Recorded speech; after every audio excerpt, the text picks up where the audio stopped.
It was supposed to be a normal Monday meeting. Coffee, render previews, project timelines. Instead, I opened my inbox and saw the subject line.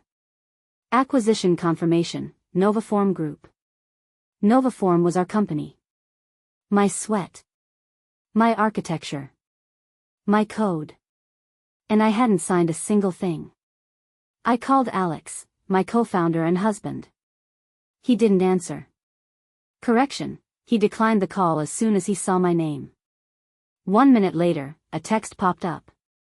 Julia, I know how this looks. I'll explain. This is good for both of us. I did this for the company. For us. You wanted to step back anyway. Me? Step back? I'd worked on this firm for 15 years. Sketched plans at 2 a.m. while he slept. Personally handled every early client. Kept the company alive in 2020. He just wore suits and smiled during pitches. And now he'd sold my company, like it was his car. Not a 50-50 partnership. Like I was just background furniture. But the best part? The deal wasn't even valid. Because the patents that built the company? They belonged to me. And Alex had just signed his own downfall. Novaform started in a cafe with cracked Wi-Fi and 2 overheating laptops. I had an architecture degree and a head full of ideas. Alex had charm, the kind that got us in front of investors when no one else would take our calls. In the beginning, we were a team. I drafted concepts till sunrise, he pitched clients by noon. I negotiated with contractors, he sweet-talked the banks. I thought it was balance. Partnership. Love. Back then, I couldn't tell the difference between charisma and ego, support and control. The first red flag came with a design award. One of our projects, an eco-complex in Sonoma, made headlines. Alex gave the interview. He said, "It was my idea. Julia just executed the technical side." Just executed? I'd sketched that project on napkins while waiting for his flight to land. I told him it was insulting. He smiled, "It's just PR, don't take it personally." I swallowed it.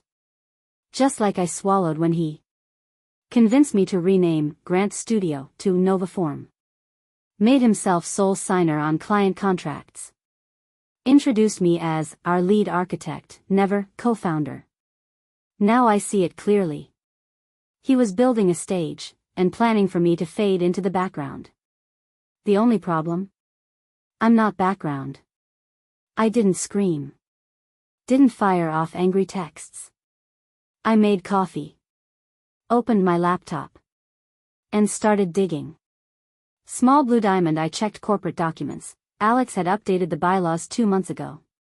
Small blue diamond added a clause about temporary delegation of signing authority. Small blue diamond. There was an email from a law firm I didn't recognize. Small blue diamond, and most importantly, a draft acquisition agreement dated 6 weeks ago. He planned this in advance.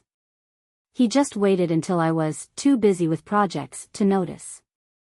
He always underestimated me. Always thought of me as the architect, not the strategist. But I knew exactly what to do. First, I called Sophie. My attorney.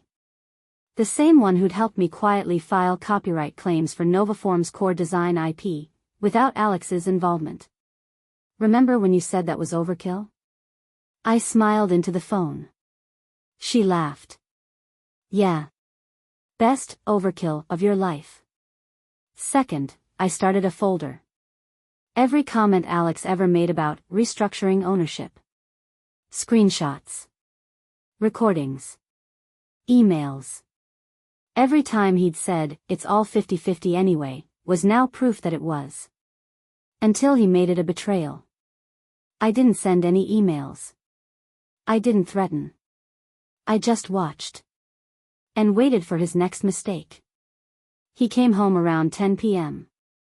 Wearing that half smile and carrying wine. Classic Alex, pretending everything's normal while the world burns.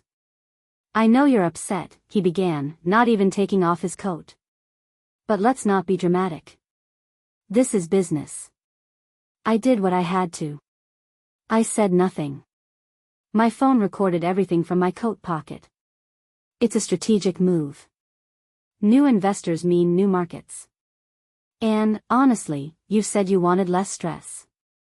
More time for design, remember? I wanted balance, Alex. Not erasure. My voice was calm. But my eyes were steel. He stepped closer, sat across from me. Jules, come on. In moves like this, you need speed. I'm the public face. I take the hard calls. It's not about trust, it's about efficiency. I nodded. And that's why you forged my signature? Silence. The smile vanished. You don't understand. I had signing rights.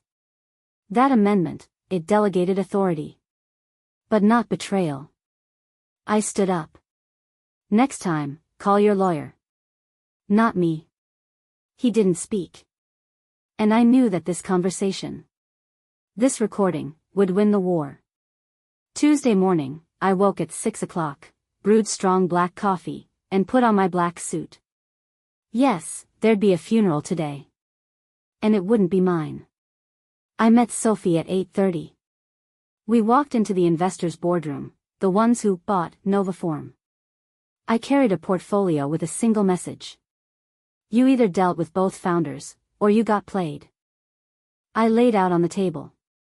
Black small square licensing agreements for project templates registered in my name. Black small square proof that I held the sole patent on our proprietary facade system. Black small square a recorded confession from Alex saying he acted solo because it was efficient. One of their lawyers turned noticeably pale. Another said, "This changes everything.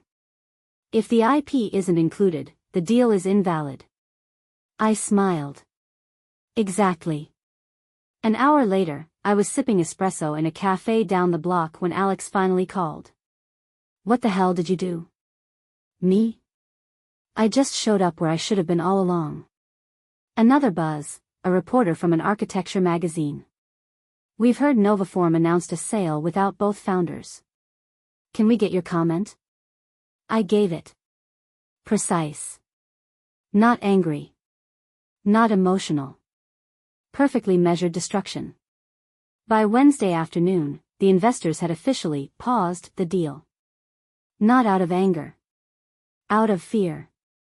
They hated surprises, especially legal ones. Alex had promised them everything. But delivered half, and that half came with no rights to the company's core IP. When I walked into the Novaform office, for the first time in days, the receptionist looked away. The HR director pretended to study the coffee machine. The lead designer whispered, "We didn't know. Just so you know, I'm with you." Alex emerged from the conference room just as I passed by. His face was the color of concrete. "You want to destroy everything we built?" "No. I just won't let you steal what I built." He reached out, like he meant to touch my arm. "Julia, we can work this out. We're partners." I stepped back. Partners don't forge signatures, Alex. In the elevator, my phone buzzed with an email. From the investors' law firm. "We are suspending negotiations with Alex Grade. All future communications will occur through formal representatives of both parties." Translation. We're not playing his game anymore. Now, it's yours to lead. Friday morning, I gathered the team. Not everyone, just the builders. The ones who created, not just presented. Lead engineer. Designers. Project manager.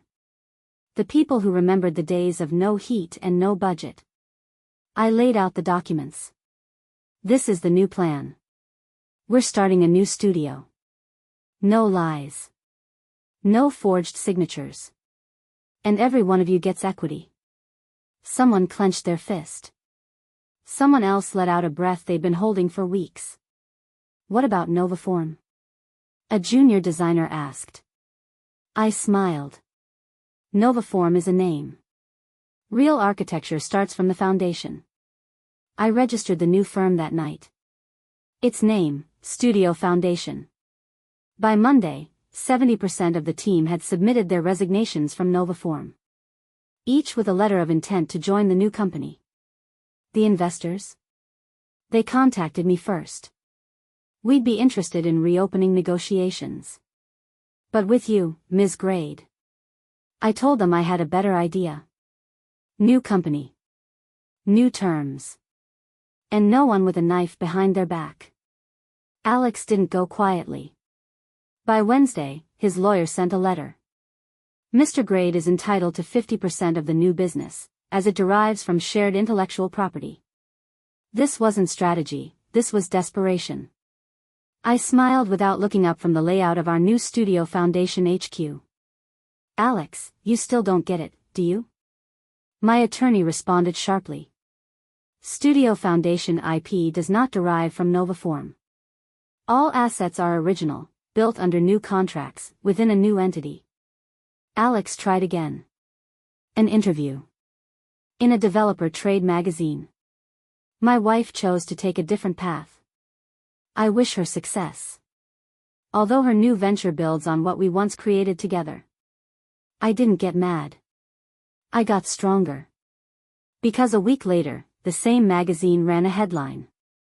How one woman flipped the architecture game, without the old guard. I hadn't asked for the article. They came to me. Because now, everyone could see who actually did the work. On Saturday, his mother called. Julia, I know we haven't talked. It's okay, Mrs. Grade. No. It's not. I've watched him tear it all down. First Novaform, now his name. He blames everyone but himself. That's nothing new. She was quiet. I just want you to know, I'm proud of you. I watched you build that company. I always knew who the real force behind it was. Thank you. I hung up. No anger. No ache.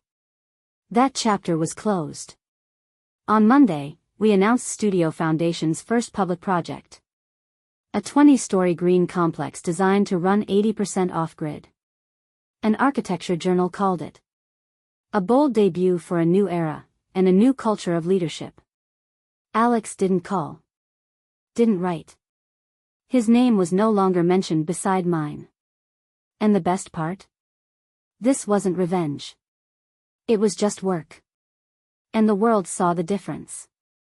2 years later, I stood on stage at the Women in Business conference. The title of my talk. Co-founder doesn't mean secondary. In the audience, young founders, architects, designers. Eyes that reminded me of myself at 15. Still believing love and equality were the same thing. I didn't succeed because I was betrayed, I told them. I succeeded because I was ready for it. Because I kept records. Because I didn't lose myself. The applause wasn't loud, it was honest. Afterward, a student came up to me.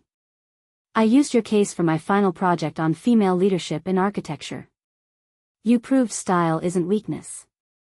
I smiled. And for the first time, I felt peace. Alex? He lives in a garage apartment in the suburbs. His name hasn't appeared in the press in over a year. Last I saw, he was open to work on LinkedIn. As for me, I'm opening the 5th Studio Foundation office. And in every location, there's a plaque on the wall. Partnership is not a piece of paper. It's respect. And I'll never give mine away again.